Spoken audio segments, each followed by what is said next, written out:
बीडमधून एक महत्त्वाची बातमी आली आहे। केज तालुक्यातील टाकळी येथील विलास घुले हत्या प्रकरणी आरोपींना सीडीआरच्या आधारे तपास करून पकडण्याच्या मागणीसाठी रमेश घुले हे मागील 14 दिवसांपासून बीड जिल्हाधिकारी कार्यालयासमोर उपोषणाला बसलेत। त्यात त्यांची विशेष मागणी ही आहे की बीडचे खासदार बजरंग सोनवणे यांचे चिरंजीव सौरभ सोनवणे यांना अटक करा आणि याच मागणीसाठी विलास घुलेंचे बंधू रमेश घुले हे 14 दिवसांपासून उपोषण करत आहेत। विलास घुलेची हत्या होऊन जवळपास 57-58 दिवस झाला। कुठल्याही प्रकारचा शासनाकडून सपोर्ट नाही। SIT बघितली, SP बघितले, CID बघितली, ह्या 58 दिवसामध्ये कुठल्याही प्रकारचा आजपर्यंत रिपोर्ट नाही। आणि गेली 15 दिवसापासून जिल्हाधिकारी कार्यालयासमोर आमरण उपोषण चालू आहे। आमरण उपोषणामध्ये त्याचा भाऊ आहे, त्याची आई आहे, त्याची पत्नी आहे।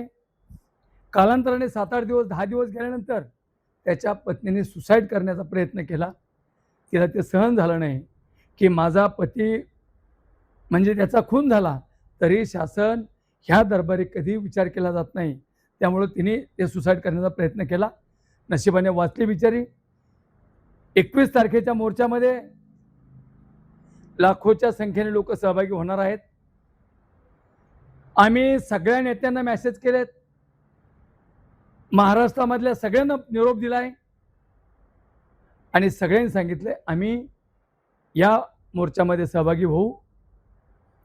ज्याला यायचंय ते येणार आहेत, ज्याला नाही यायचं ते येणार नाहीत।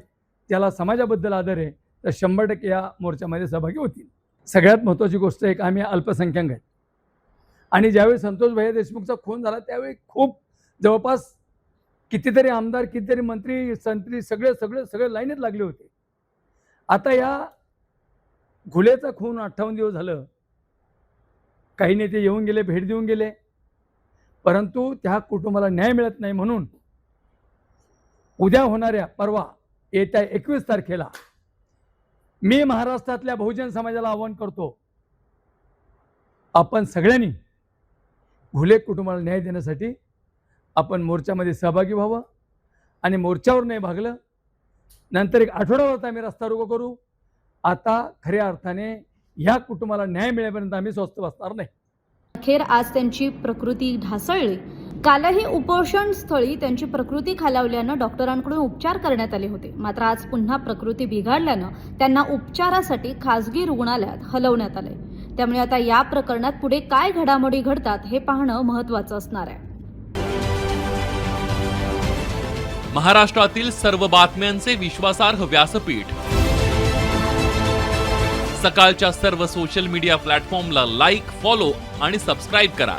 तसंच सर्व नोटिफिकेशनसाठी बेल आयकॉन प्रेस करायला विसरू नका।